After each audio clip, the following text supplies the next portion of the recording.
If we just leave, actually, Nick, if we leave that open, we're going to experiment with temperature today. You won't be. I don't know if there's going to be any trucks coming back and forth today. So. Yes. So if there's not, it's great. But if a truck comes, we might have to close it. We'll have to close it. And is your camera actually running? I can see it. Yeah. Okay. Who would like to be a microphone? And Pat. Okay. Now, just revision. Mic runners, please don't adjust anything on the microphone. Only hand to the questioner once we've indicated them. I might have to put my hair back.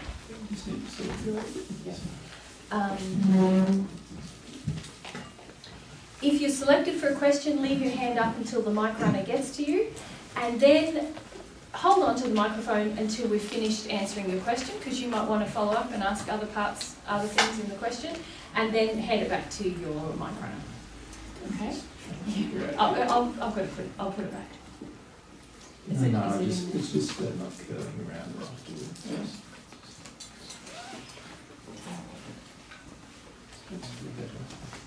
Yeah, that's better.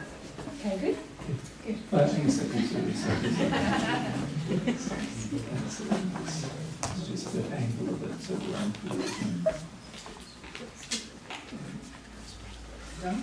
that's better. Good. All right. Good morning, everyone. Good morning.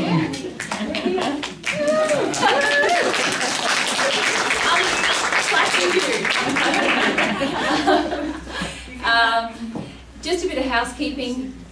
As I just mentioned, we'll leave that door open until there's a truck. As soon as there's a truck, if someone could just pop up and close it, and we'll put the AC on. We're just a bit conscious of sounds because we're audio recording everything. So as soon as we turn on the AC, there's a sort of a sound that comes through the recording. And we try to make the environment as least distracting as it can be for people listening to Divine Truth, even on the recordings as well. So that's our rationale there. In that vein, please turn your phones to silent. There was some unloving sin yesterday where people didn't turn their phones on silent, and Jesus had mentioned that first off, so please do that. You're fine to leave them on and record, but please have them on silent at the same time. Okay? I think that's all. We're going to... this morning, I think... I'm just checking with you, that Jesus wants to present for about an hour without any questions. So just to present a bit of material, we're going to do some revision on what we talked about yesterday. And if you can just let him have his reign for that long, and before you ask questions. It's too bad if you don't. We will ignore you. It's just so that we get through the content we want to get through, because often we're getting questions that were going to be answered in the presentation anyway, and it just makes it a little bit more smooth and less disjointed if we can do that first off. So that's the plan. We're going to focus on principles today. We got a bit into the weeds, didn't we, on the particular issues of pets and sex and I know that everyone freaks out, particularly about the pets. I must say, you either have all very good sex lives, or you were just dismissing that whole and I know which one I think it is. Yeah, but the key thing we're trying to convey in these talks is that we're trying to help you to become sensitive to all of your sin. So not just about pets and sex. So we're trying to guide you through those principles of, okay, what is the loving and equality principle that I would apply to any part of my life to help me detect sin? What is the emotional principles? What are the spiritual principles that I need to look at? So let's see how we go today. We understand it's a good illustration, isn't it? When things get so emotive about a single issue, we can start to see, wow, what am I resisting everywhere? Because just this one issue is creating so much tension in me. Anyway, hand it over to my man. I'm sure he's going to expound on that. Yeah, so I thought one thing I would like to start off with first is that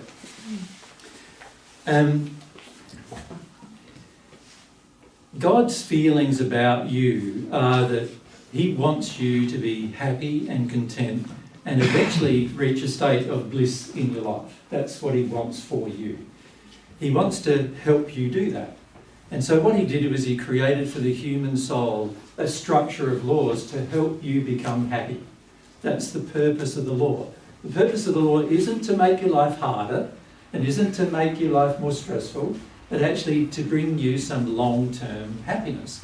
Now, for many of us, that is, some of us don't want really happiness, so that's an issue, but others of us seek happiness with regard to our addictions and our sin, rather than seeing that our sin is going to be a long-term cause of your sadness rather than your happiness.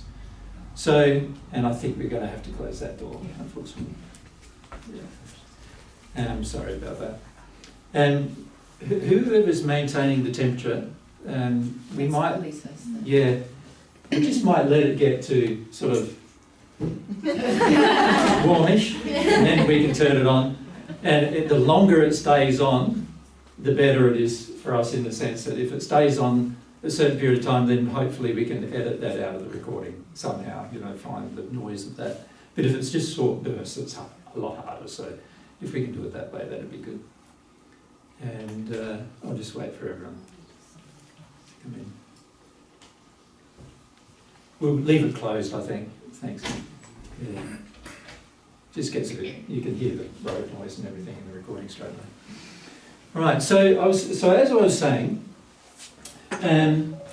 God wants, a part of what God wants for your life is for you to be happy and enjoy your life.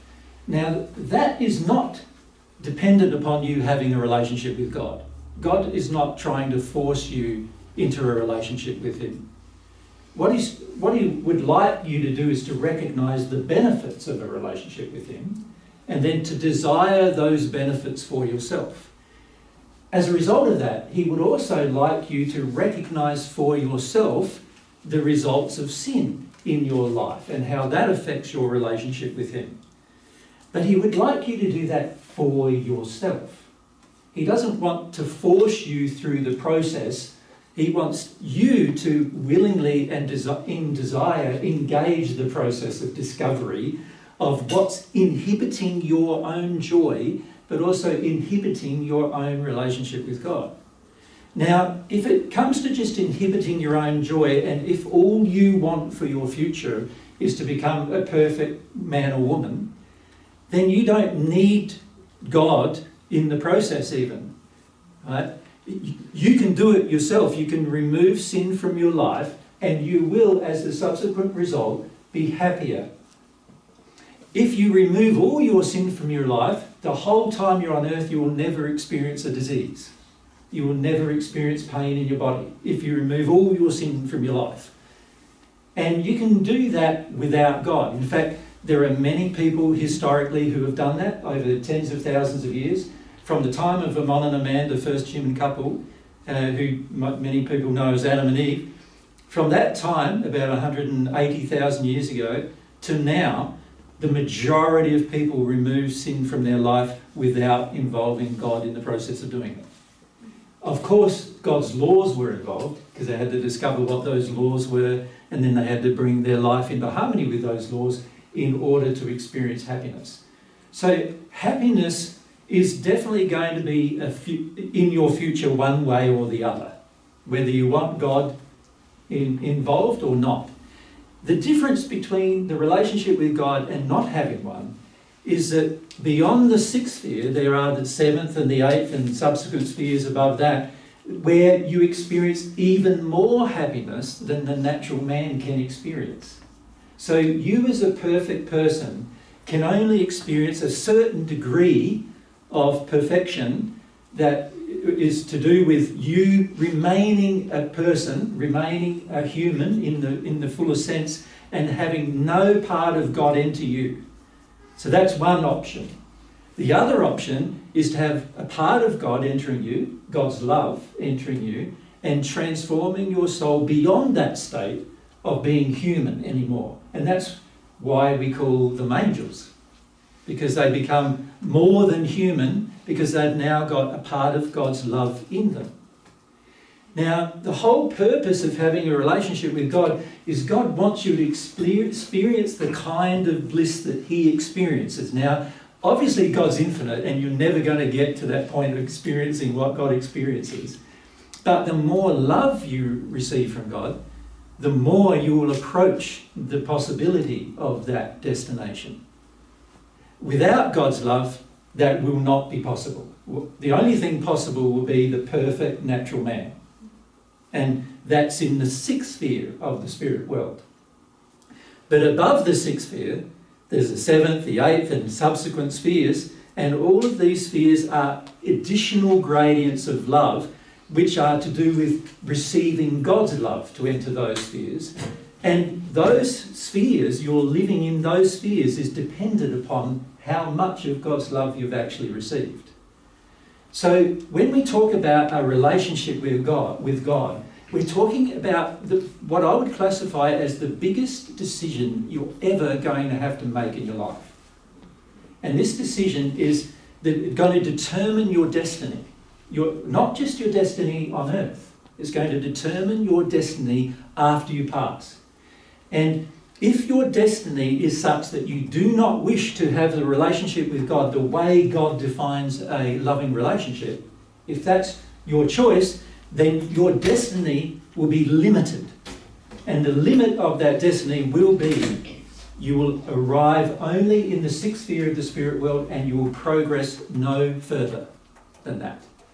That will be the limit of your destiny. And that limit is the limit which is the perfect natural man, the way God created you to be. You will, when you enter the spirit world and you reach that part of the spirit world, which is the sixth sphere, you will be like what Amon and a man experienced when they were first arrived on earth. You'll be in a beautiful, pristine surrounding. You'll have the ability to move from location to location. In that location, you can go across galaxies. You can visit all sorts of places all through the physical universe, limited to that sphere. And it's a dimensional space where you can just transfer your body, move your body around. You can go from Earth to other places in the universe in this dimension, in this spirit dimensional space, and you can see them all and you can visit them all and you can have a very, very interesting life. But it's limited. So that's what you've got to consider. It's limited because that's the limit of your destiny unless you receive something additional from God, a substance from God. So when we talk about the relationship with God, what we're saying is that God has love and that belongs to God. And that love can be given to the soul only if we desire it. And the desire has to be pure and sincere in order for the love to be given. And you can understand why that is the case, because if you had an impure desire, then naturally there'd be some lying or fakeness about it, which is not going to interest God at all. So when you develop this longing, and that is an exercise, remember yesterday we said, of your free will. When you develop this longing using your own will, so it's not going to be dependent on anything else but your will. It's not going to be dependent on another person. There is no mediator between you and God. It is just you and God. God wants every one of his children to have this potential of this relationship. And if you exercise your free will to be sincere in your longings for God's love will flow into your soul, and the net effect of it is a substance from God is flowing into your natural soul that doesn't have that substance. And the effect of that is that your soul changes. It starts changing to have, you could say, standards that are way beyond human standards, right? And the more of this love you receive, the more capacity you have also to understand the universe in which you live, and also the more capacity to visit parts of the universe that the perfect natural man cannot visit and will never be able to visit. Make sense to you? Now, these things, I must say to you, are a scientific fact. Now, for those on earth, it's hard to believe these facts. But once you become a spirit and you start investigating the possibilities of life as a spirit, you'll start to see that these things are facts. Now, Mary and I have had 2,000 years of experience of these facts. And we understand that for most people, when you first hear it, it sounds a bit like far-fetched. And it sounds a bit like, well, you know, how can that really affect my life now? But if you plan for that life now, you will have major benefits when you arrive. And it's like going to any new country, really. It's like, let's say you decide here in Canada you want to visit, let's say you're going to visit Australia, right? Then you would know that it's the other side of the world. You've got to learn a bit about Australia. You've got to learn about their customs. You've got to learn about their immigration or their way to get in and the way to get out of the country, don't you? You've got to learn these things. Now, for an English-speaking country, that's not so difficult. But let's say you decide you want to visit, I don't know, Venezuela. Now there'll be a whole different set of things you're going to have to learn and prepare for before you travel. And if you go unprepared, you might not even be let into the country if you're unprepared. If you haven't got the right visas, you won't be let in. And you can think of the spirit life as the same way. Unless you have the appropriate visa, you are not going to get into the next sphere or the higher sphere or condition. And unless you have the appropriate visa, if you like, to get beyond the sixth sphere, you will never get there.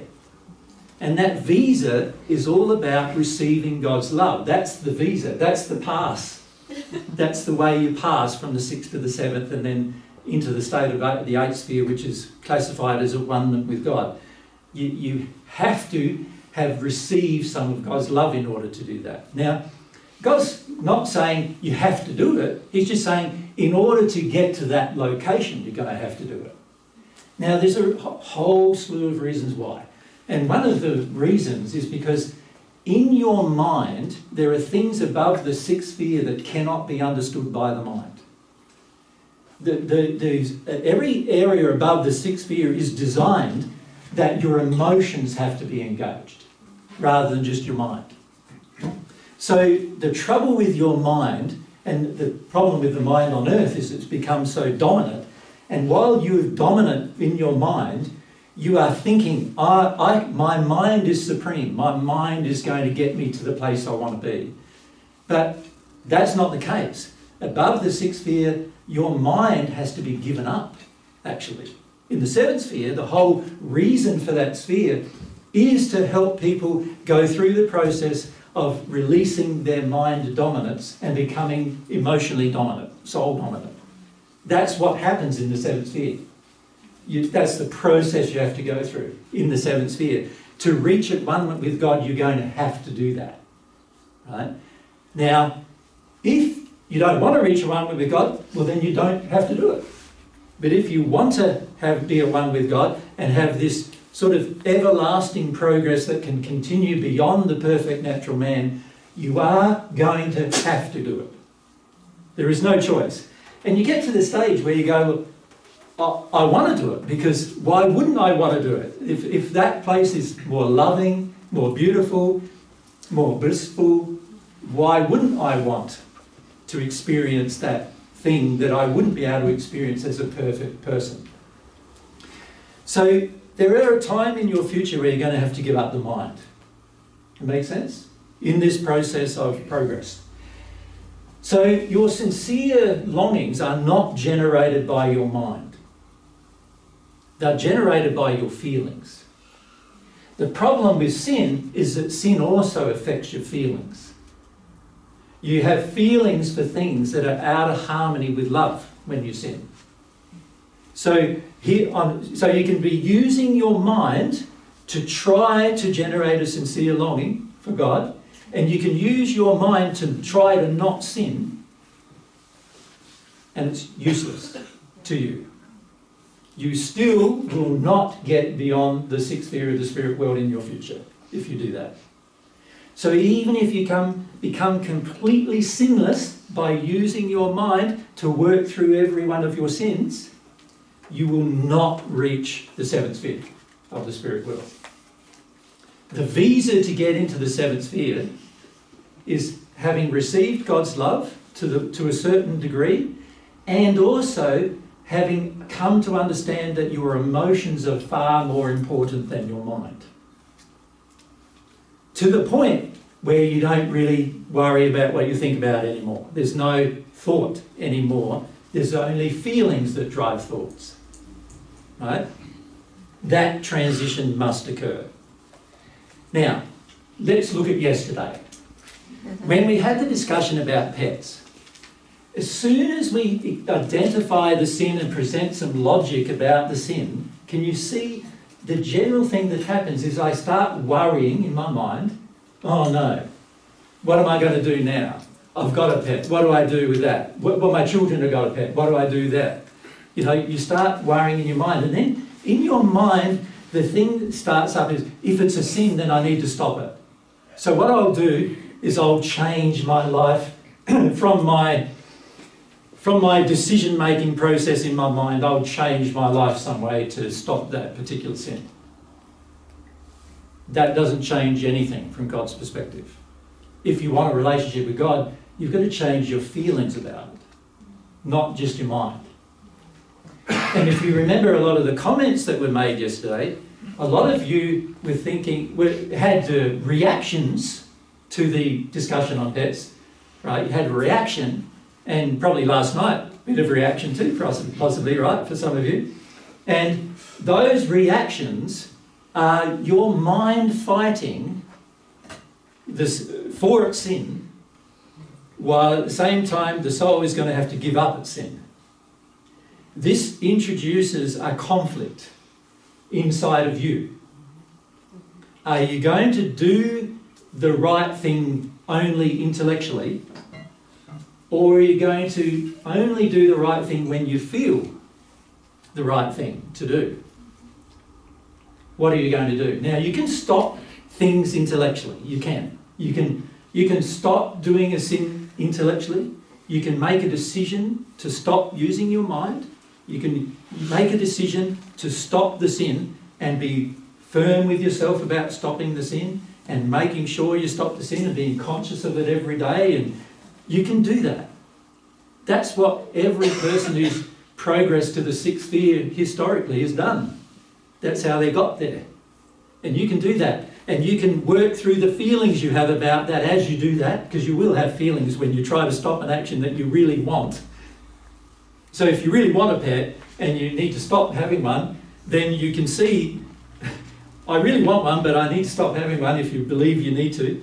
And then you're going to end up in this sort of state, aren't you, where your feelings are saying have one and your mind's saying don't have one. And eventually this war, the battle that's going on between your feelings and your mind, is going to have to be resolved in order for you to calm down, in order for you to become relaxed and peaceful again. This is one reason why a lot of people don't want to hear about their sin, right? Because every time they hear about a sin, there's an internal battle. The internal battle ramps up inside of yourself, and it's very uncomfortable, and it feels like now there's no peace. And this Jesus guy has just brought me no peace to my life now, right? And that's the way we think. We go, well, how do we deal with that? Oh, we just avoid him, and then we get to have some peace. But it's not going to work that way for you in the spirit world. Like, it's got nothing to do with me. It's got everything to do with God's law and what that's going to demand of you, right? And so at some point you'll come to realise that, and then realise there is a battle going on between the sin that's inside of you and then the methods you use to reduce that sin, to change that sin. And you have a choice of using a method which is the perfect natural man's method, which is use your mind, shut down the desire to do the action, or feel the desire to do the action but don't do it, and then go through this internal conflict until that conflict is resolved emotionally. And that's what will be required for you to change most sins if you progress towards the perfect natural man. And that's going to take a lot of time. Right? The average person to reach from Earth to the sixth sphere takes 200 years. Once they know what to do. Now, it may take them 1,000 years to learn what to do, and then 200 years to do it. The average person takes 200 years. It's very rare. We have met some people who've taken 50 years, but they've lived a very moral life on Earth, which is not what we see happening very much nowadays. But historically, the average person, 200 years, once they become aware of their sin, it takes them 200 years to sort themselves out. Can you see, if I don't become aware of the sin, it might take thousands of years. There's people we know from our first century life who are still in the same place they arrived in the spirit world, in the hells, as they were 2,000 years ago, because they haven't even become aware yet of their sin, let alone desiring to change it. Right? So it's going to require from you a decision, a choice, a decision. What are you going to choose to do? And also it's going to require a choice as to which way you're going to use to progress. Are you going to use the method to progress that is using your mind and mind dominant, or are you going to use this method to progress that involves receiving God's love and progress that way, which becomes very emotionally dominant? Those are the methods that are available to you. There are no other methods. I know the world says there is, but there isn't. Every other thing they say is all just slight variations of the mind method. You know?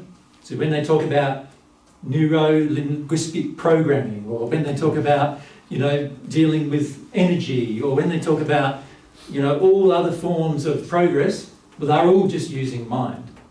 Right? And none of them are God's way. And so there's really just two paths. And this is what I said in the first century to everyone. There's really just two ways. There's the broad way, which most people take, right, that leads to the perfect natural man. In the Bible, it's now quoted as leading to destruction, which is not the case. I said it was leading to the perfect natural man. And then there's the narrow way that leads to infinite growth and life. God's way. They are the two ways. And every way that humankind have come up with and imagined themselves to have on earth has all been just the broad way, a part of the broad way. The broad way is like hundreds of thousands of different ways, all determined by different people and different suggestions, and they all end up at the same place. So in the end, it's just a great big wide way using all different methods to get to the same place. Right? And then there's this narrow way, which is the method that is the only way that God has defined to enter this relationship with God to the point where you become at one with God and can live in a place of bliss that's forever progressing, always progressing, never staying the same. You think, if you reach the sixth sphere, let's say it takes you 2,000 years to reach the sixth sphere, let's say. And you reach the sixth sphere, and then, you know, you're there for 100,000 years. Imagine. Now, I know for many of you, 100,000 years is like hard to even imagine. But imagine after 100,000 years that you still haven't moved from the sixth sphere. You're living the same life you were living 100,000 years ago. How's that going to feel? Boring. Can you see after a while it's going to grate on you probably, right? It's going to end up feeling like, what's next? You're going to wonder, what's going on? But like, I progressed to get here and now I can't progress anymore. What's happening? Is this the limit of my destiny? And in fact, in the sixth sphere, there are colleges, what you would classify as universities on Earth, examining that one question as how they can reach the seventh sphere. Without God, of course. So they're trying to work out how. And it's actually a physical impossibility because you can't get there unless you've received some of God's love. Right? And you can't even understand the place unless you've received some of God's love. Right? So if we look at our discussion yesterday, you can see we raised the pet issue. Just one tiny... Remember, we talked about the hierarchy of sin, and the pet issue was really the physical, right? On the physical level, choosing to have a pet is a physical sort of decision. Of course, there's a lot of emotions and spiritual beliefs driving that decision, which are more important actually than dealing with the physical problem, for dealing with the physical problem. But if you look at this, that one decision, and you go, it took us an hour and a half to flesh it out, and most of you are still not very convinced, right? How long is it going to take you to resolve an issue of sin that's bigger than that? Can you see it? Sort of like, what kind of humility is it going to require from me to deal with something bigger than that? Something that is not even really about me, about a pet, and it's already taking me an hour and a half to even get to the stage of having a reasonable discussion about it, to look at the picture. And of course, we didn't look at the whole picture of it in that hour and a half. We could have spent a day or two. Is it going to take a day or two with everything? Well, obviously, if it's a physical thing and it takes a day or two, and there's hundreds of physical things we can do wrong in any moment. And then, if you look at the hierarchy, let's look at the sexual issue that we discussed yesterday. Could you feel in the group how you were right there discussing the physical issue about pets for the majority of you? Some of you are a bit bored with the subject, but others of you were right there, right? But then when it came to the sexual issue, it's sort of like, well, now things are starting to get a bit challenging. Emotionally challenging, future challenging, relationship challenging. Now, that was just a sexual issue. We hadn't even got to an emotional one yet. Right? Of course, it triggered a lot of emotional things, didn't it? But we haven't even got to what it triggered yet. And we're just discussing the actual issue. Now, if we're going to get that shut down, looking at just what are very low on the scale of the issues that we need to examine, can you see it's going to take us a long time to sort ourselves out? You follow? Do you want to take that long? And see, what most people do is they go, wow, an hour and a half to discuss the pet issue, an hour and a half on the sex issue, and I'm starting to get like I don't really want to hear it anymore, and I don't want to need to make some decisions in my life about it. Where are we going to go from that with the emotional issues and the spiritual issues? See, I want to raise some emotional issues and spiritual issues with you today, right? And then we look at those two issues. If we're already starting to get shut down with those issues, the ones that are easy to understand, then how are we going to go with the ones that are more difficult and that involve me having to feel some things? That's going to be interesting, isn't it? As to what we do with that. So what I'm suggesting is this.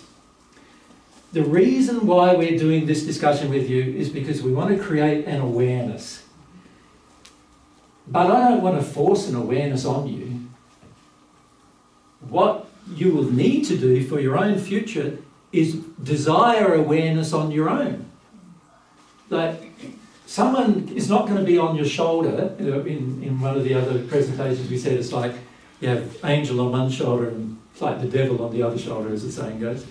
And, you know, each of them trying to influence what you do. Well, the problem with the angel that's on one of your shoulders, and there's plenty of good spirits around you who want to help you progress, is that they respect your will.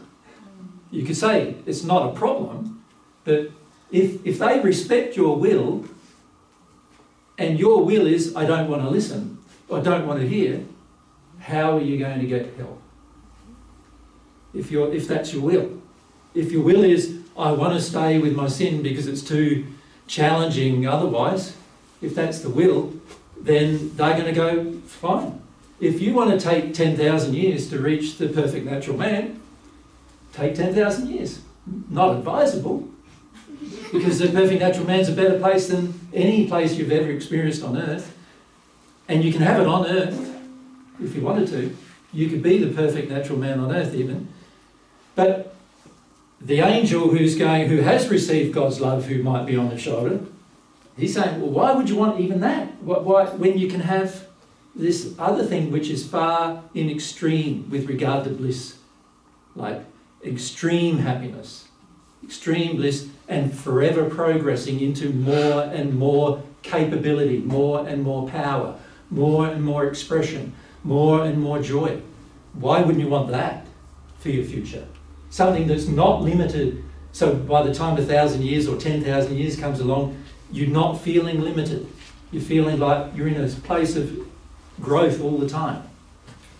See, on earth, we are very addicted to attaining what we believe makes us happy and then holding on to it for dear life. Right? And from that point, we're really saying, don't change anything.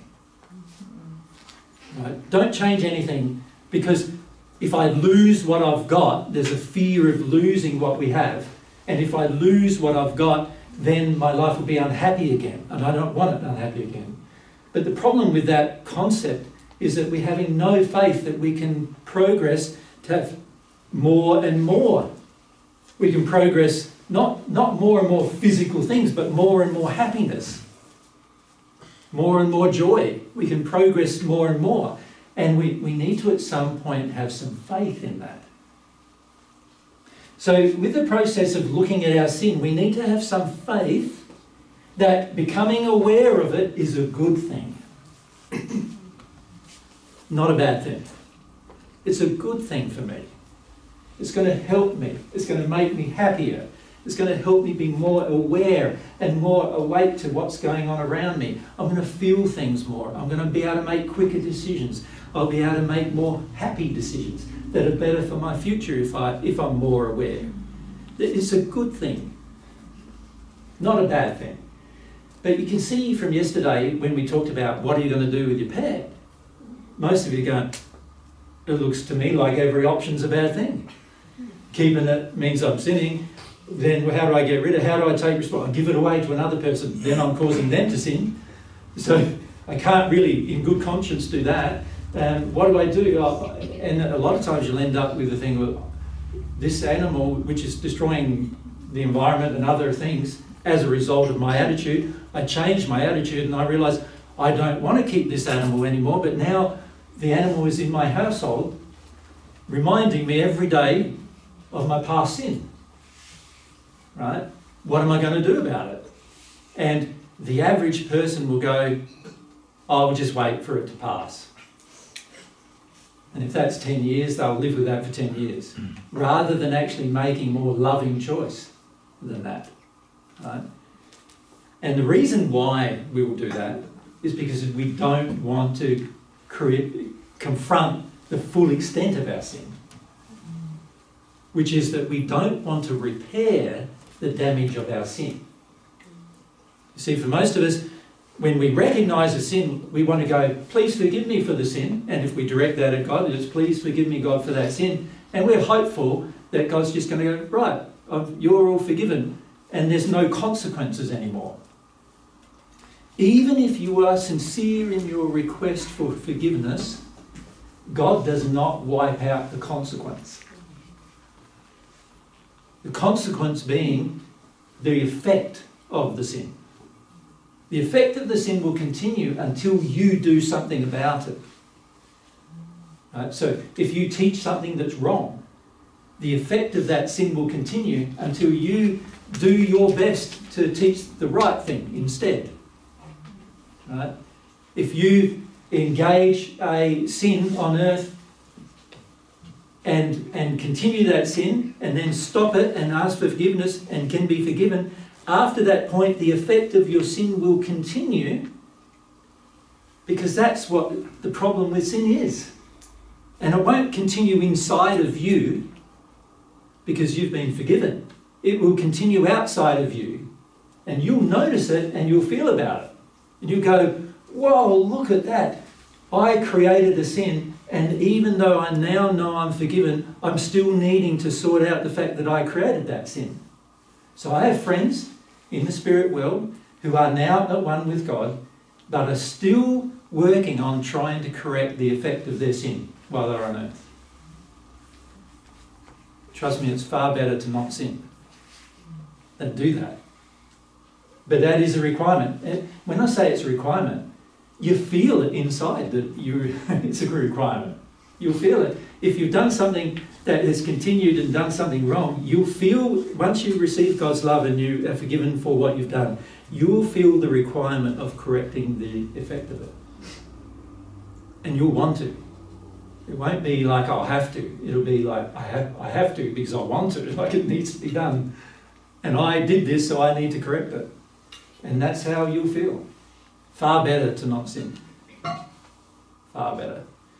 So, the reason why most of us struggle with this is because when it comes to the sin,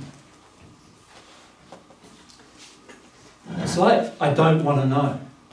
I just want to make out it's not there or just ignore it where I possibly can. Right?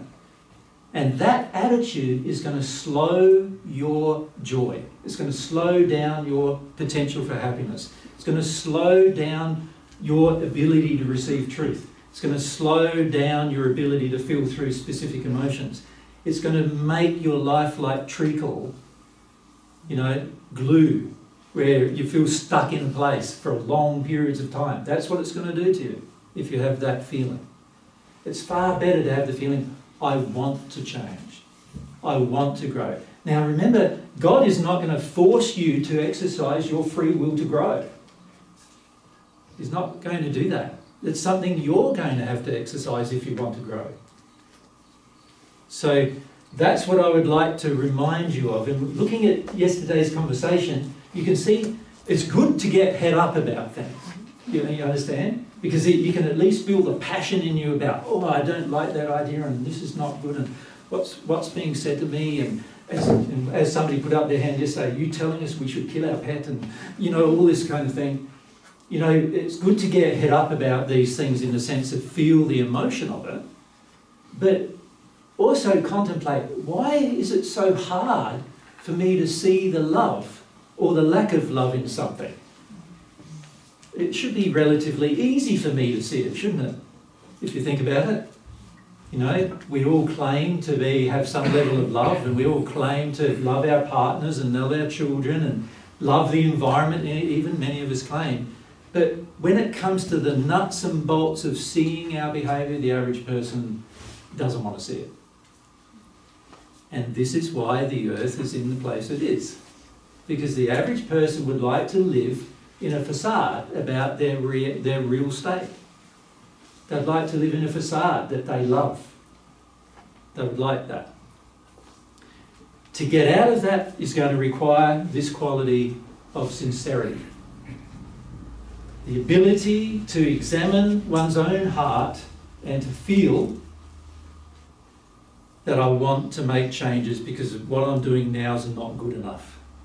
Not just not good enough for me, but not good enough for my partner, for my family, for my environment, for the world itself. And you don't have to be self-condemnatory.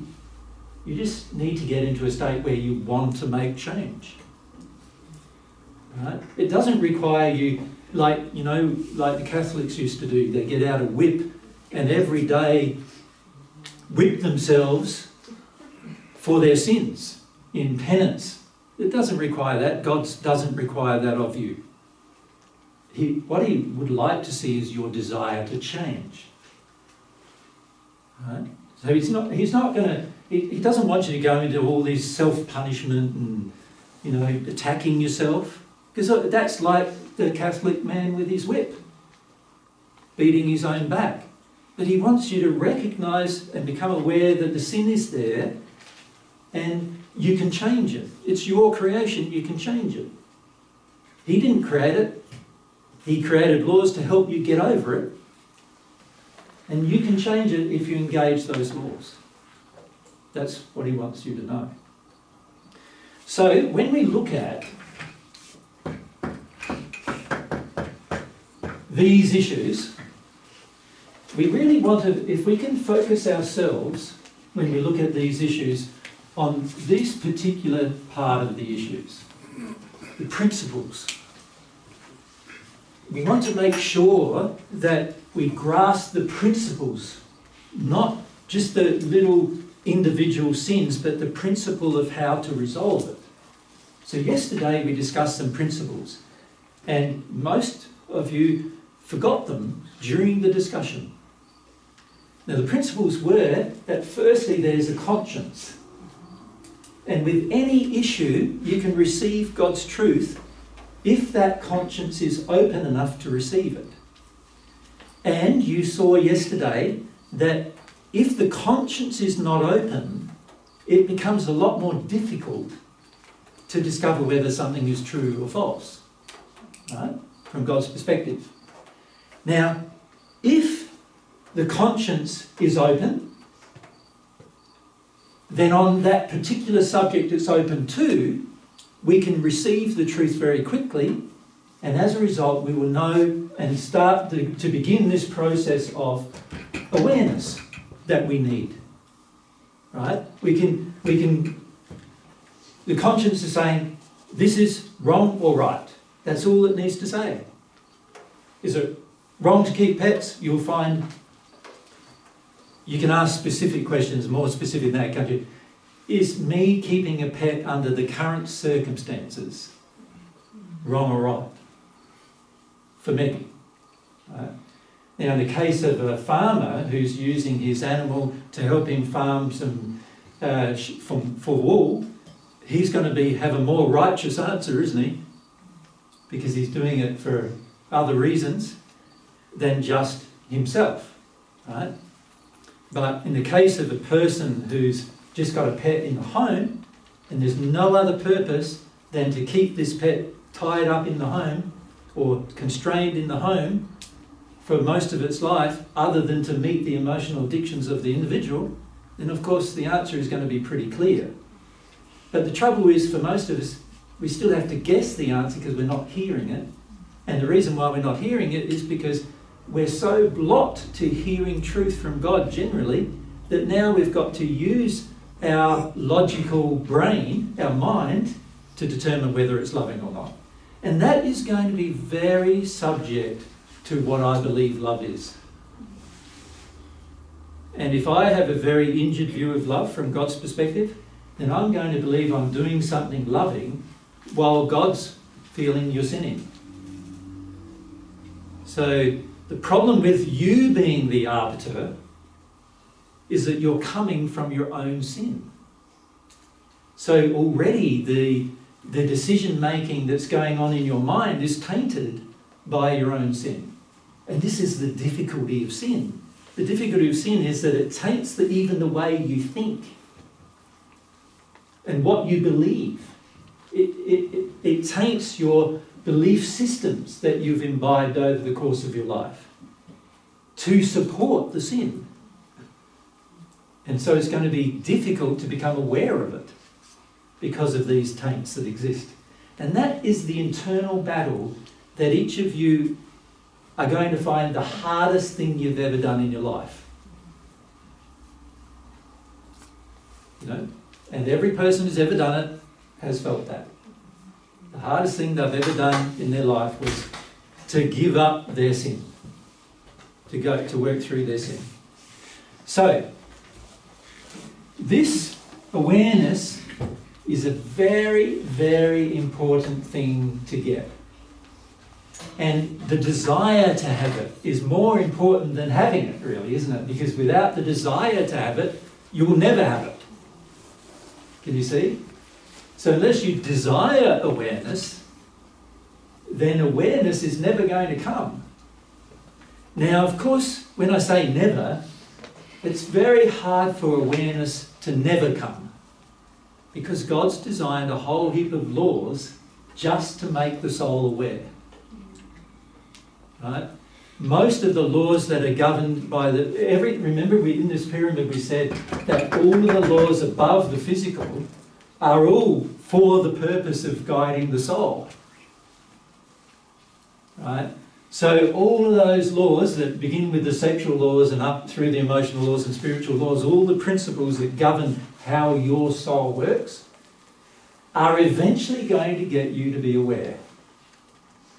You can go through it two ways. You can go through it reluctantly or with desire. The people who do it reluctantly often take thousands of years. The people who do it with desire take a few years. The net result is going to be happiness. Right? Not just for you, but for people around you as well. That would be the net result. Unfortunately, most of us don't have faith that giving up our sin is going to create happiness. And that is our substantive problem. We lack the faith that getting rid of addictions, getting rid of sins, is going to result in me being happier than I am. Many of us believe you give up an addiction, you just get sadder. I remember talking to a man who enjoyed his alcohol and his smoking, and he was saying, if I gave this up, I wouldn't know what to do with my life. And I'm saying, what do you mean? You mean that you're totally dependent on your happiness for alcohol and smoking, tobacco? He said, yeah, they're the only things that I have that are good in my life. This man, he drank 24 beers a day. He bought, in Australia it's called a slab, and he would drink the whole slab every night. Right? He was a painter. So he'd go out painting during the day, earn his money, and a fair portion of his money got spent on drinking at night. And he was so unhappy with the rest of his life. He had no relationship, hardly any good friendships.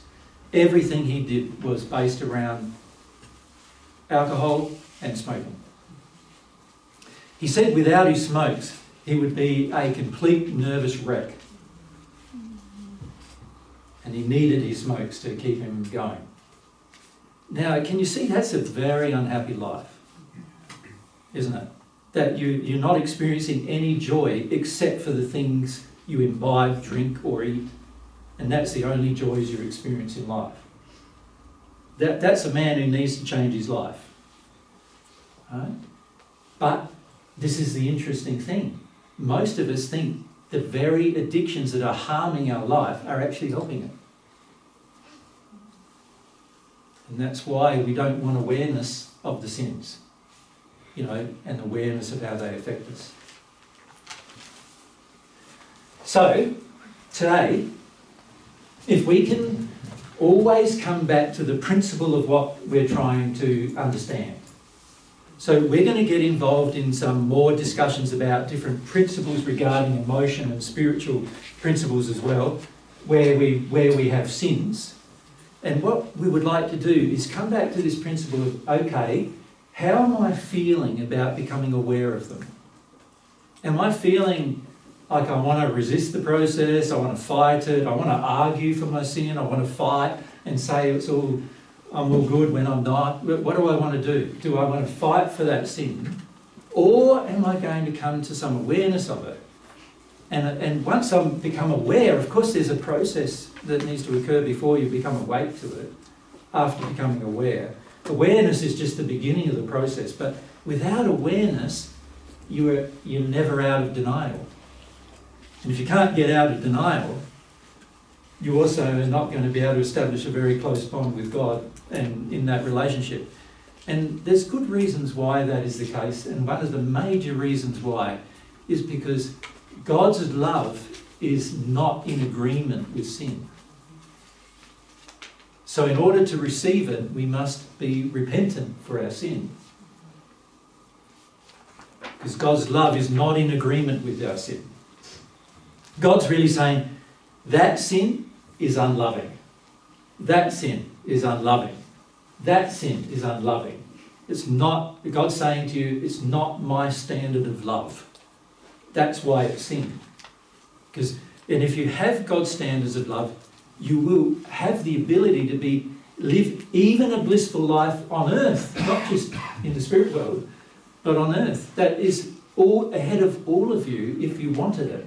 But it's going to require dealing with your relationship with sin, not just your relationship with God.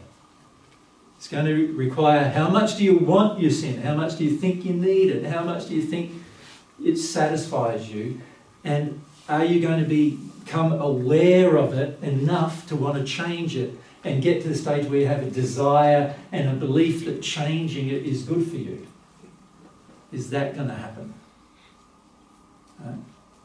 So that's what I would like to focus on today. We want to get we're going to get into some more things about emotions and spiritual things today, and maybe we may revisit some other things physically and sexually as well, right? But in the process, what we want to do is focus on, okay, how am I feeling about this now? And be honest about how we're feeling about it. Because if you look at the discussion yesterday, the sexual discussion, did you feel how more subdued everybody became? Could you feel that? You can feel the mood of the audience even about how subdued you become when an issue challenges you more. For many of you, the pet issue didn't challenge you very much, and so you could, discuss it and feel about it and be relatively open about it. But when it comes to sexual matters, most of the time, most of us find them more challenging for lots of different reasons. And then that causes us to get all subdued, and the mood then gets depressed.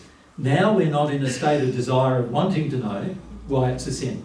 We're not sort of experimenting with, oh, why is that? Why does that happen? So the thing I'd like to recommend to you is this. And this is something I've recommended all of my life, right from the first century. You remember it as a quote from the Bible that says, unless you become like little children, you will not enter the kingdom of God. Right?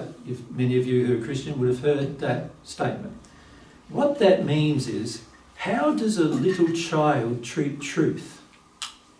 Does it treat the truth with resistance and avoidance, or does it have a fascination for it? Which one is it? It's a fascination, isn't it? A little child goes, why, Daddy? Why, Daddy? I don't know, any of you are mum or dads, you would have at some point experienced this, right? Why does that happen? Then when you tell them why is that true then? And then you tell them why is that true? And you get to a place where sometimes you don't even know why yourself, right? And so it becomes very difficult. And so it's like, why is the sky blue, Daddy? And I go, well, I better go and investigate why the sky is blue, just so I can answer that question. And the child is not...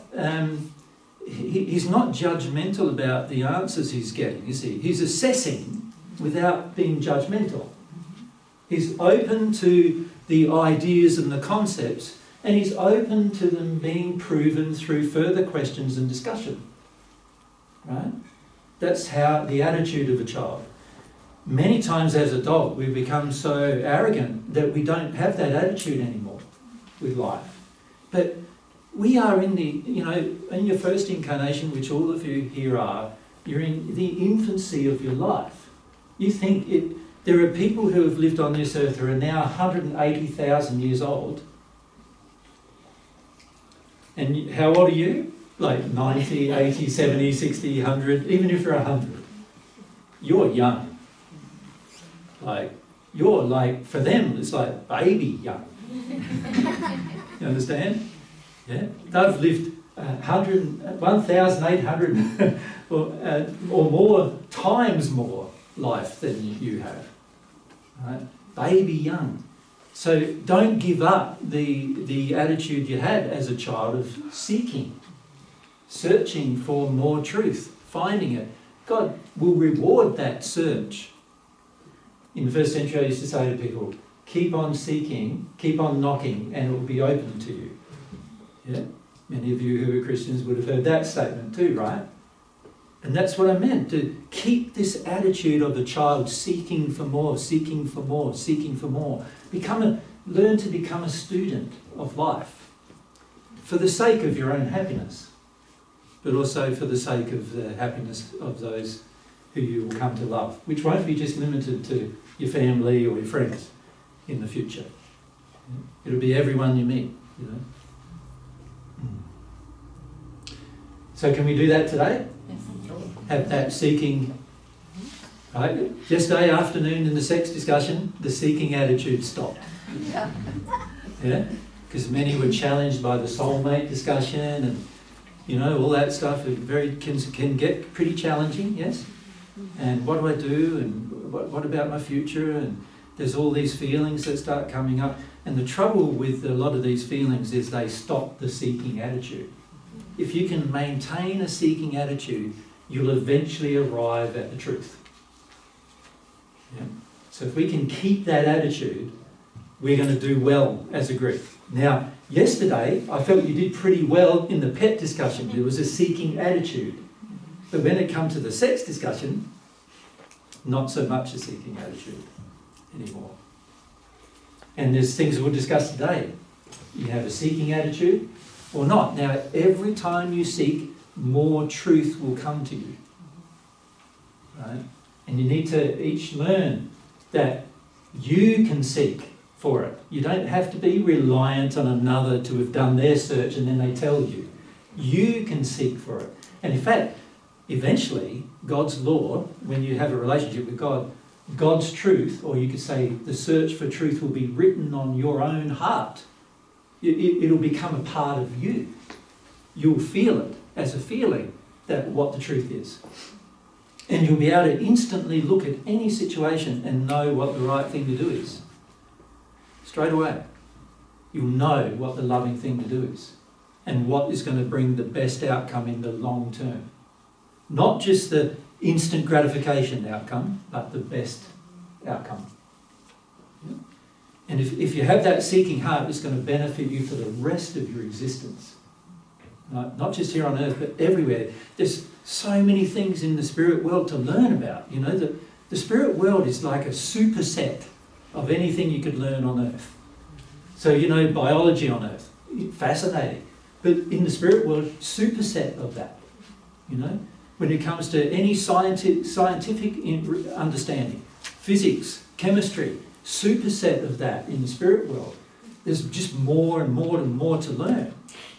And the person who has a seeking heart is going to enjoy life, learning and receiving the benefits of the learning for yourself.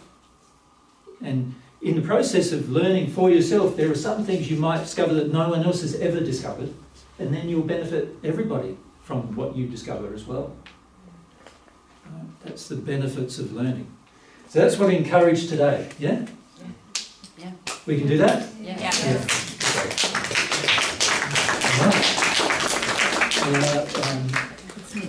Yeah. I'll go for another half an hour, and now we're open to questions again and discussion, right?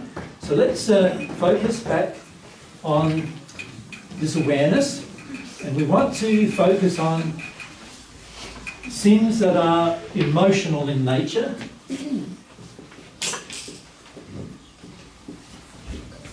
In other words, laws that govern our emotions. Yeah. So laws that affect our emotions, when we break those laws, obviously we sin, and there will be an effect. And if we live in harmony with those laws, we'll benefit and we'll be living a happy life as a result. Okay? So microphone, just keep your hand up. So that's it.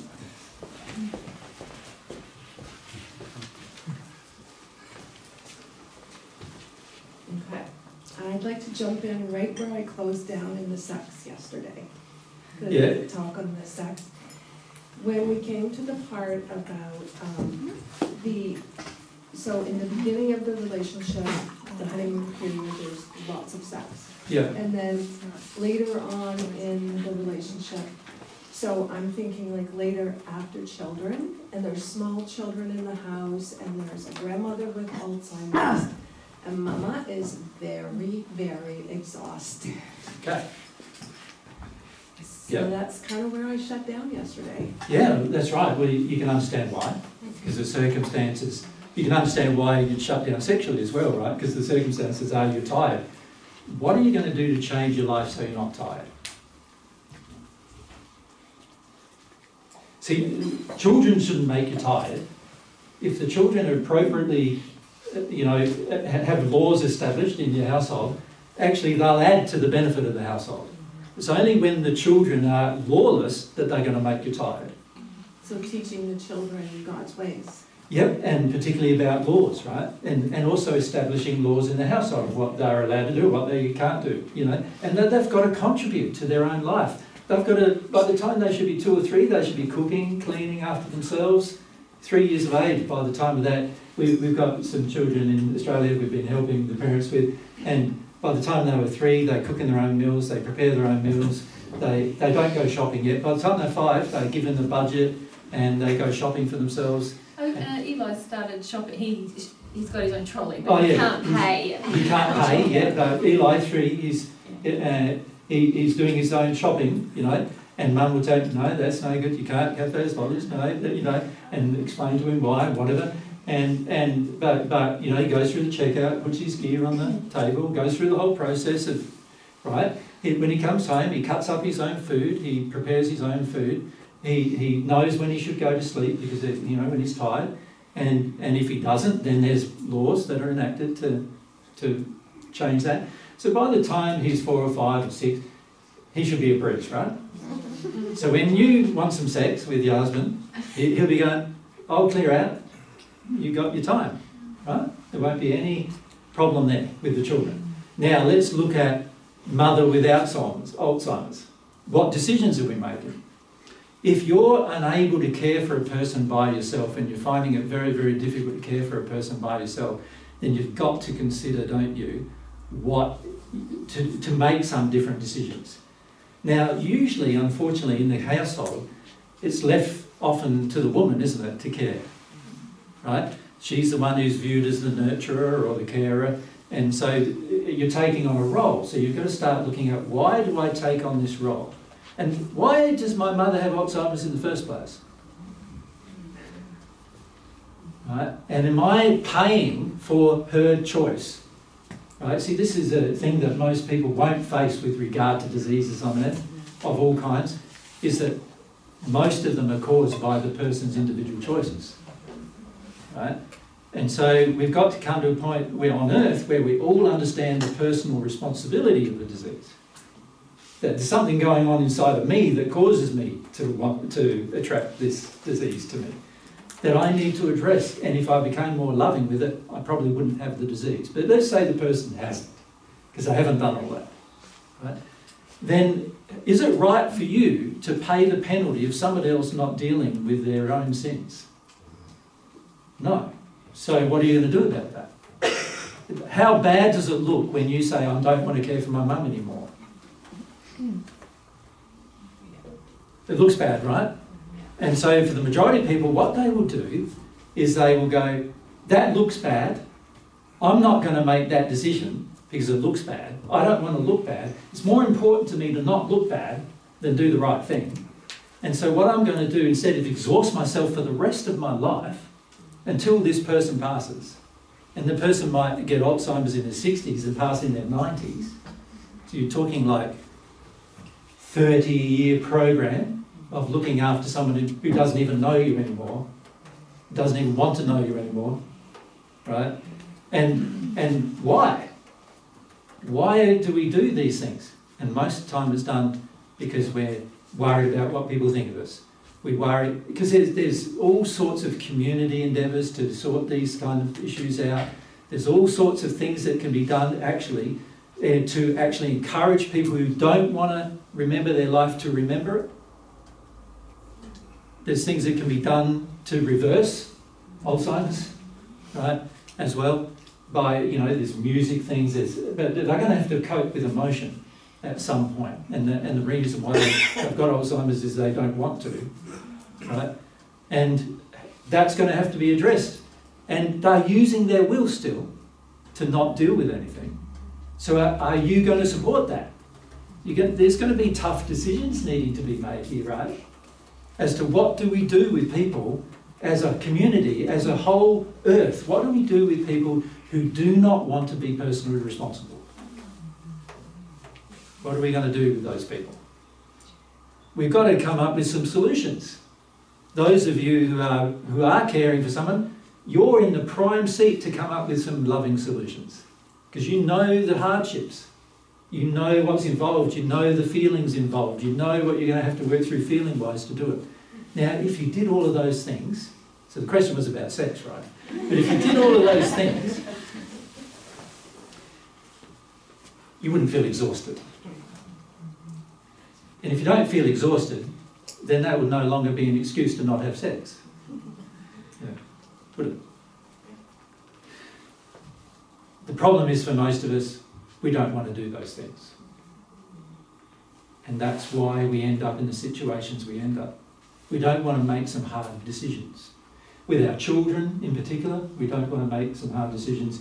And with our parents who are resisting their feelings, any parent of yours who is resisting their feelings now is likely going to end up in a state where they don't remember large portions of their life, to the point where they don't remember their life at all.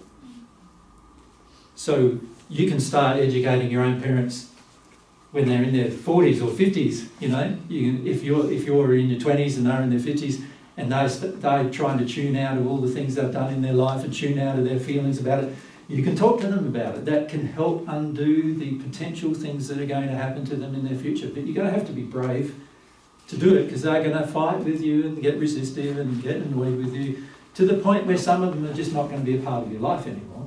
They'll go to that extreme, and then you won't have to care for them. Because they won't even want you around to do it. So I'm not saying to do it for that motive, but oftentimes that's the end of the result, right? And so a lot of times it's because we do not want to confront an unloving situation and actually deal with it in the moment that we end up in places of exhaustion. And as a result of that, it's going to have an effect on the joy of your own life. And because sex requires time for people to spend time together, it requires romance, it requires a number of things from us. When we're exhausted, we don't feel inclined towards those things. Of course, that makes it more difficult. And yet, that relationship, the romantic relationship, can bring a lot of joy to your life. So what you end up doing is sacrificing, like, desire for approval from others and desire to be thought of as good and all these kind of things. You end up sacrificing the joy of your own life for those things. And that is not good for you. Yeah? So I'm not suggesting you don't care for people, but there are certain things you can do firstly in preparation for what is coming, but also things you can do when you're in the situation to buy you more time. Right? And it's going to require cooperation of both parties in the relationship, isn't it, as well? Because one thing that happens with a lot of men is when you start caring for someone else more than you care for them physically, the men start getting pretty annoyed with that as well, right? That often happens. And then that causes a degradation of the relationship as well, right? As women, if you're invested in the perception that you're a good mother and invested in the perception that you're a good person, you are going to make very bad decisions for yourself. Unloving decisions for yourself. Yep. So these investments are going to have to be dealt with. They're out of harmony with love. God didn't design you to be a mother. God designed you to be a person who's able to procreate, right? Which any woman on earth can do, right? So God's purpose for you in your future isn't to be a mother. God's purpose for you in your future is to learn who you are and engage that nature and personality to its fullest extent. You might be a scientist. You might be a chemist, you might be a biologist, really, in your heart. That's what you might be. But when you're so invested in just being mummy to somebody, you're going to give up the nature, your own nature. I don't have any problem with having children. I've had some of my own, right? Mary's had some of her own too, right? We've even had one together. And we have no trouble with having children. What we have a problem with is when you're over-investing all of your addictions in your children and you're not developing yourself anymore. That's the problem. And that, of course, means, like the sexual relationship that you have with your partner and eventually with your soulmate is a part of your future development. If you're giving that up for the sake of anything else, you're giving up the wrong thing. Yeah? Make sense? Changes need to be made. Yeah. Good? Sandina?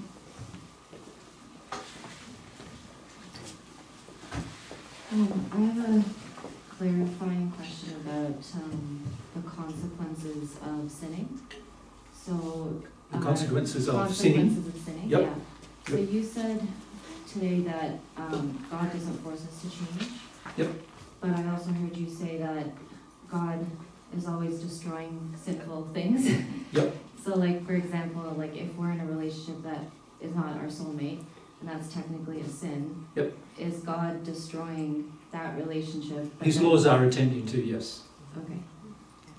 So then where does our free will, I guess, come in? Or like... Well, you have free will, but only in the structure, within the structure that God has created. Yeah. See, most people think when we talk about free will, it means you have free will to do anything. But surely all of you know that you can't do anything. Like, you can't create the sun, can you? You can't even walk near it without dying. In fact, if the earth didn't have the shield around it, you'd already be dead from the sun. Even 93 million miles away, you'd be dead. So you can't do anything yet. You're not going to be able to do anything. You're going to have to live within a structure of law. When we talk about free will, you have the will to decide for yourself what you are going to do, but God's also got his own will. And his own will says, you do that, and I don't agree. You do that, and I'm going to restrict you. You do that, and you're going to receive a penalty of some kind. You jump off a building, you're going to go splat. Right? He created the law that stops you from flying off the earth, with the law of gravity. But if you decide to live outside of its bounds, there's going to be a result. And that's God's will. He's allowed to make those decisions. He has the authority of the universe. He created your very soul and your two bodies, the potential of them being created. He did all of that. He has the right to determine what his structure is going to be and how much he's going to let you destroy it. Right? Now, God is willing to let you destroy this entire earth because he gave you the free will where you could become a scientist and work out a way to do it, right? And there are ways you could destroy a whole planet, actually, right? Fortunately, no one on Earth knows them yet, because we probably would have already done it, unfortunately. Right? But in history, there's been 3 or 4 times when there's been attempts made to so-called improve the Earth using technological means, which resulted in destruction on the Earth. And this is why we have the legends of Atlantis and Lemuria and other continents sinking. And all of these things happened because people tried to break the structure of God's laws to the extent that everything starts reacting and correcting it. So you have free will, you have the right to make a decision one way or the other, but God has free will too. He's allowed to have the right to make a decision about what he's going to do about that. That makes sense? I guess, your gift, the gift that God's given to each of us of free will, is a pretty mighty gift, actually. And you look at the way that if we accept that God's laws are opposing unloving use of free will and rewarding loving use of it, and then we look at the world and we go, well, there's a lot of unloving stuff going on, that means this gift of free will is we're pretty much in charge of it, aren't we? It just comes down to a question of how much pain and suffering we are willing to endure in a lot of cases, isn't it? And also how far God will let us go. Yeah, because there is a limit. There's always a limit, but it's a pretty wide limit, and God is really trying to help us to first become aware through the incidents of pain and suffering, if we really don't want to know about God, to help correct that will. But obviously, as Jesus has been saying this morning, if we engage with God, we can correct that will much more quickly to get rid of sin, and then we become happier exponentially the more that we're in harmony with law. So God's really trying to educate us about how to use this amazing gift wisely, if you like. So that's why there is law and consequence, so that we can understand that. And the law... But that's not the only purpose for law, though, is it? So, No. Because the purpose for law is to keep you alive and to keep you safe and to keep you secure and to keep you happy and to keep, to help you get to a state of bliss. God created a whole heap of laws for that purpose. There's a whole heap of laws that he engaged with regard to receiving his love that are only for that purpose. No other purpose than your extreme happiness. No other purpose. So, God created these laws not to create restrictions on your life and to make your life a drudgery, but God created these laws to keep you safe and keep you secure and help you through and become happy in your life. That's why he created them. Yeah. And really, when you get rid of sin, that's how you become happy. So it's all educational in terms of how does my will impact on me, the world around me, and God's laws are just an expression of God's love in a very practical sense. So the law to be loving must act against sin. It must. Otherwise it wouldn't be loving, would it? It's like what we were talking about yesterday when there was the discussion about, well, is it my business to say anything when something's unloving? Well, yeah, because otherwise I'm supporting it. And it's really God's in the same position. Yeah. Yeah. It's his business to say something when you're being unloving. Yeah. Okay, that makes sense. I think I have, when I get a consequence, I think I see it as punishment. Yeah. Or I feel it as punishment. Yeah. So That's because we believe the sin brings us joy. So it's all about perspective, isn't it? When we believe the sin is going to bring us joy, and then it brings us a consequence that's negative, and we feel then we're going to get punished, we're basically not seeing, firstly, that the sin is not going to bring us joy. It never does bring joy, right? Even though there might be the instant illusion of it, there's always bad consequences for sin, always, right? And not only just for you, but also for many, many others. Your sin causes bad consequence for others as well. Like the way we're destroying the earth at the moment is the next generation of children are going to have some bad consequences, aren't they? Right, so our sin is affecting even the next generation. And if we really loved others, we would see that. That even though our sin gives us the illusion that it's good for me, right? Like having autonomy, burning fossil fuels, and all these other things, using all this energy all the time, seems good for me, but is it good for the next generation, and the next generation, and the next generation? And then let's look at the whole principle of science being the solution to problems. Hasn't science so far been the cause of a lot of the problems? So how is it ever going to be the solution to the problem? Unless humans are more loving in the application of science, it is impossible for science to be more helpful with our future. It's only going to be more harmful, right? So unless we change our attitude even to science and the application of science, we've got to change there too. And the reason why I raise those things is because what we're seeing is that when God's laws is a standard, so you could say God's laws are like a line drawn in the sand. It's not a wavy line either, by the way. It's a very, I always think that it's a very line. Like ruler line, straight line. And when you cross it, the average person goes, well, I should have the right to cross it. Well, God doesn't feel you have the right to cross it. He feels he's given you the will where you can choose to cross it. There's a difference between you having a right to do it and having the freedom to do it. It's like you have the right to commit murder. Is that true? Well, not legally. You have the freedom to do it, Yeah. but it's not right, is it? It's wrong because it harms someone else's life. You have the freedom to rape, but is it right or wrong? It's obviously wrong because it's harming another person in their life. You have the freedom to be a pedophile, but is it right or wrong? Wrong. Because it's going to harm a child and harm probably the rest of their life. Right? So don't confuse freedom to choose with the right to do it. You understand? Yeah, don't confuse free will with righteous will. Right? The righteous use of will. They're not the same thing. Okay, I have another question, but I don't know if, how do we know if we're getting a consequence for a sin versus, so we're struggling, so let's say we're struggling like learning something and maybe we've made some mistakes on the way. Yep.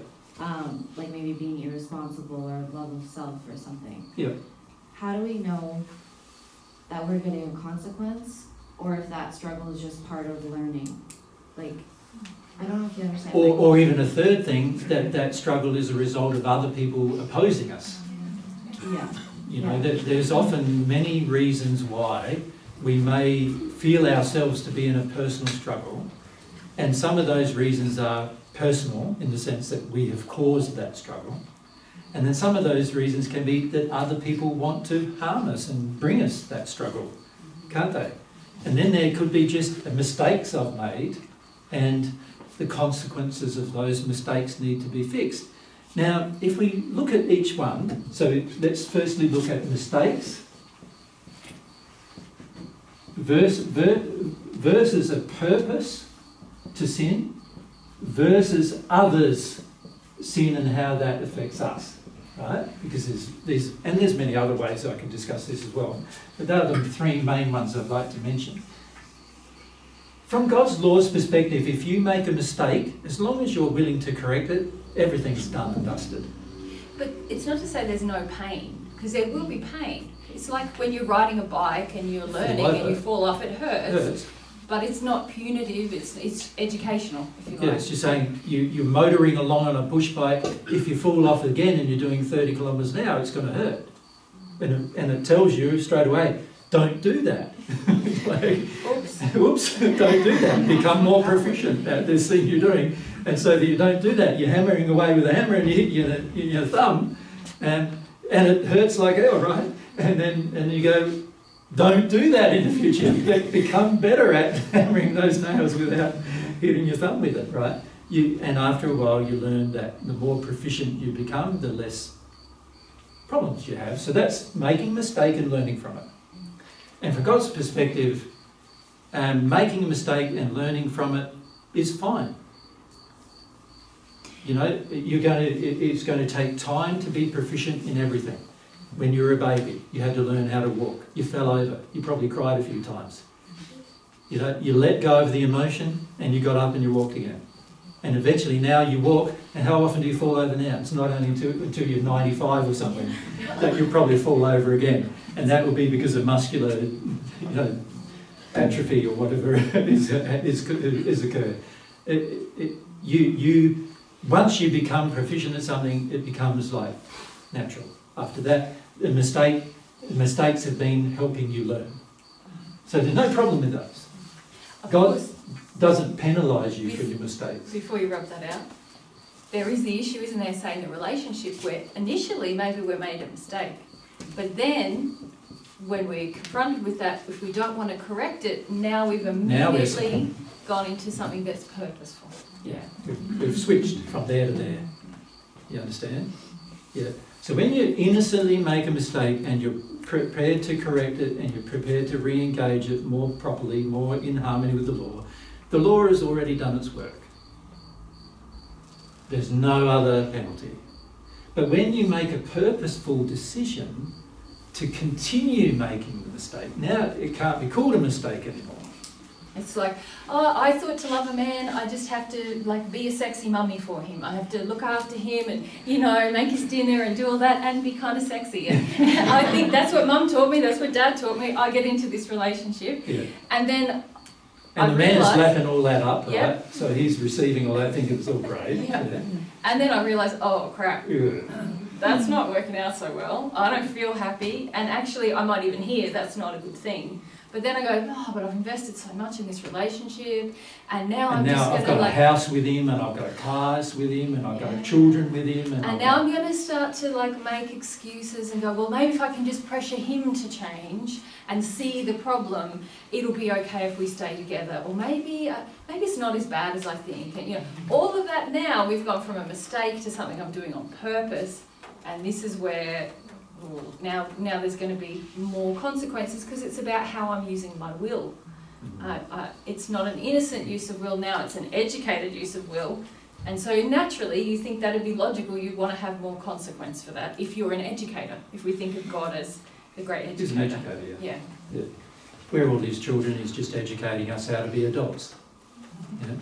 Most of us, when we pass earth, we're still not adults. We take a fair bit of And time. it takes to a grow fair up. bit of time in the spirit world to become adults. When you enter the sixth sphere, that's the first time you become an adult. Until then, you're still a child. Doesn't matter how long that took. If it took 2,000 years, still a child for 2,000 years. Until you enter the sixth sphere, the perfect natural man, you're still a child. Right? That's the learning process that all of us will go through. And it doesn't matter whether we're receiving love from God or not. That's the process that's going to happen for all of us.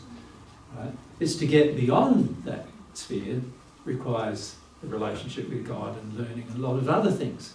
Beyond being an adult, it's about learning how to be an angel, which is a different process, right? Yep. All right, but you were going to talk about purpose. Yeah, purpose. Another, yeah. So now I'm engaging, as Mary's just mentioned, purpose in order to sin. Now that I'm engaging purpose to sin, obviously the consequence for my sin must be greater. Otherwise I wouldn't be correctable. Right? If it wasn't greater, you'd think, oh, well, having a mistake's the same as purposefully sinning, so I might as well purposely sin more often. Right? And that wouldn't be good for your future for a lot of personal reasons. You see, again, if I'm addicted to the concept that sin is good, which most of us on earth are, right, then naturally I think then if I'm limited, it's bad. But actually, from God's perspective, limiting your sin is good for you. It's going to make your life better if you can limit your sin and not let you just sin so much that eventually you destroy everything. Imagine if you could sin so much that you could destroy the whole universe. Right? You know, then God's whole creation would be wiped out. And God doesn't want that. So he placed restrictions on you. Right? And everything you do in purpose is obviously going to have more penalty than if you did it by mistake. The mistake usually has an instant consequence, which we recognise as a consequence, and then we make adjustments to correct that. Right? Done. Purpose, you're doing things on purpose. You can get the consequence, and sometimes it hardly has any effect on you. You still want to keep doing it on purpose. Often you blame others in that state, don't you? Now, obviously, that has to be much higher penalties for purposeful sin, right? Now, can I say you can do purpose in two ways. One is by omission, right? And one is by commission. Is that how it's spelled, commission? I don't think one of them is right. But I don't know. Omission. It's two doubles. One N for omission. commission. No, No. one M and omission. Omission, sorry. Spelling. Right. Right, so when you have commission, sin of commission, that's when you know something is wrong and you do it. Yeah. Sorry, commission. When you have a mission, you know something is right to do and you don't do it. Right? Both of those are done on purpose. Right, so you see a sick person and you don't want to do anything to help them, but that's be a mission. The best way to help them would be to help them with their emotion as to why they got sick. That would be the best way to help them. All right? But if I refuse to do that, that would be omission. If commission is a sin where you, on purpose, you decide you're going to do something that's wrong, right? Both of them are purposeful, right? Which are different to mistakes. Right? Now, when others sin, one thing we must recognise on earth is that your sin causes harm to others. So naturally, when others sin, it's going to cause harm to you. And at some point, you've got to recognise, is the pain and suffering I'm in the result of others' sin, or is it the result of my own? Now, example of that was I was killed on a stake in the first century. Like I was what you call the cross. It wasn't actually a cross. I was hung like so, nails, feet, and that's how I was killed. Now that method of dying was devised by someone else. It wasn't how I was going to naturally die. Right? And they decided they were going to take my life using that method. Now, I didn't blame myself for that. And it's interesting when you don't blame yourself for things, you don't feel as much pain with the thing happening either, which is an interesting thing that most people don't realise about pain, is that a lot of our pain happens because we're in fear and we blame ourselves for it. And a lot of times when we don't do that, we don't have as much pain. We're able to manage pain. But it was still painful, right? It hurt. But I didn't have the additional emotional pain, the additional spiritual pain, thinking that I was to blame for it. Yeah? It hurt for me, it was about 8 hours. It hurt, you know. But it wasn't, I didn't feel like all the emotional hurt of having done it to myself, any of that. I didn't think I was the cause of it. Yeah. Make sense? It was what somebody else chose to do. So they chose it, the law visited the consequence on them, and after they passed, I tried to help some of them. One of them I did help. You know him as Cornelius. Yeah? But others I couldn't help. And they received the consequence of their act. Right? Now, a lot of times when somebody does something to us and we have a tendency to blame ourselves for what they've done, that's when we start feeling like confused about who was to blame for what happened. And that's when we start saying things like, oh, the law of attraction brought me this event because of something wrong with me.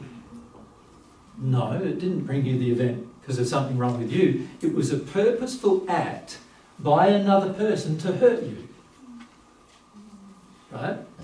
And with people with free will, there's going to be that happen sometimes. If they're unloving, they will do that. The key is how you respond to that. What you're going to do about that will determine your purposeful action. So if you go into revenge, like, you killed my son, I'm going to kill yours type of revenge, right? Then naturally now you're both very much at the same level of consequence, aren't you? But if you decide, I'm not going to do that, and I'm going to feel my feelings about my son dying instead, than trying to kill somebody else's son because mine died, can you see any consequence won't be visited on you? Yep. So the law measures all of these things very accurately, and as you go on in life, and particularly when you hit the spirit world and in the celestial spheres, you'll see how accurately. It's right down to the law is micron perfect, you know. It grinds down to the smallest atomic particle in terms of its perfection, the law does. Because it governs the smallest atomic particles, right? It grinds right down to the smallest particle. The law is firmly established and there's consequence for everything. So you start to appreciate how refined it is, and you end up having a lot of trust in it. Trust in God's goodness, that God did it the way God did it. Yeah. But if you're trying to tell the difference Yeah, what do you think is the way you're going to tell the difference, given everything we've just said? Between those three? Yeah. I don't know. Yeah, fair enough, fair enough. Probably assess, like with mistakes, it happens quickly, like the consequence is quick, And your adjustment will be fast. and my adjustment is fast. Yeah, like getting up to walk again. Mm-hmm. Yeah, after you fell over and had a cry. Yeah. Yeah. And then purpose is more, well, I know that I'm doing it.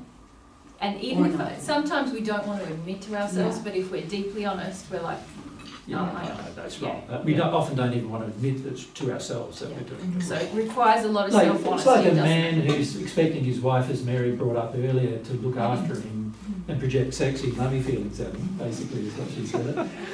Which means that she has to be sexy with him, but she also has to mummy him at the same time, right? And in other words, look after him, prepare his meals, do his washing and his ironing and all that stuff. And tell him he's a prop good him up, boy. He's the thinking best he's a boy. good- Yeah, that's right. Thinking he's the best man, right? And she's got to prop him up. Now, the average man receiving that knows that something's off, right? And the average woman doing it knows something's off, Too good to be true. right? Too good to be true. No, when you awaken It's to your too sin, bad. you will think Get it it's right. terrible. You think it's yucky. Yeah. That's bad. Not good. Yeah. So the average person knows that there's something wrong with it. That it's quite, in fact, it's quite like yucky, like sleazy, isn't it, in a way? Because it's like the person you've got a sexual relationship with is acting like your mother, you know, like, you know. So if you really feel about it, you know something's wrong. But the average person just says, "Oh, I'm getting the sinful benefit. What I think is the sinful benefit. I'm getting the instant pleasure from it, and so I'll accept it." People often say to me, but they want to do it, so why can't I receive it? If the other person wants to do it, then why shouldn't I go along? If, like one guy was saying to me, people want to look after me all the time, so why shouldn't I just let them look after me all the time? Right? So he knows that they're looking after him all the time in saying that comment. And this is the problem. Most of us do know. A lot of people think when they come to God, they're going, but I made all these mistakes. And God's saying, you did it on purpose. This is the trouble. It's like, for a lot of us, we're thinking, oh, please, no, it was a mistake. Like, you're driving along the road, you know, and there's speed sign, you just passed, it said 90, and you go 95. Is it a mistake? You just saw it, and you're still. And then when you get pulled over, it was close. Like, it was just a mistake, you know. And then you start even, you know, most people are tempted even going, oh, I didn't know that sign meant that, and I didn't know. You know, we come up with all these reasonings, but actually, God's laws measure everything mathematically perfectly, and so you can't claim it's a mistake when from what the law is measuring is it wasn't. You know, you're not going to be able to do that with God. God's laws are perfectly not negotiable, and if it is a real mistake, God's law measures how real it was, right? And if it was a mistake but really done on purpose, again, God's law measures that.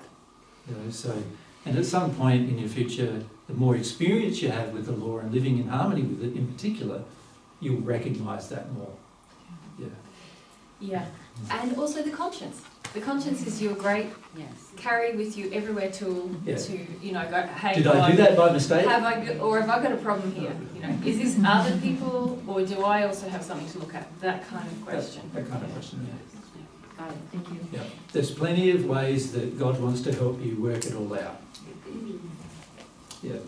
The trouble for many of us is we'd like to believe there's no ways, because if we can believe there's no ways, then we can believe that everything we do is a mistake rather than being done on purpose.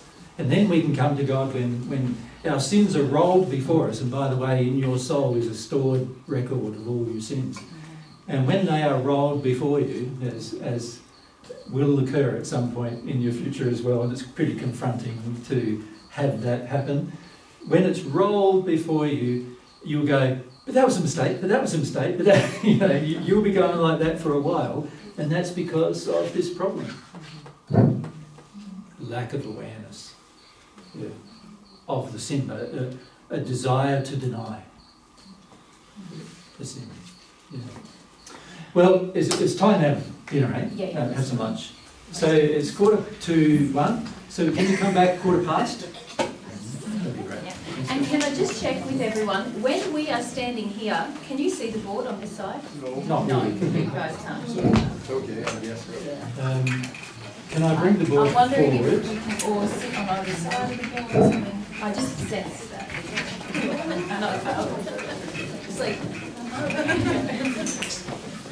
Something like that? Is can you that sit down? Yeah. I can't turn it fully, so it's otherwise people. Okay. And even with me standing, you can see that? Yeah. Okay. Yeah, thank you. That's fine.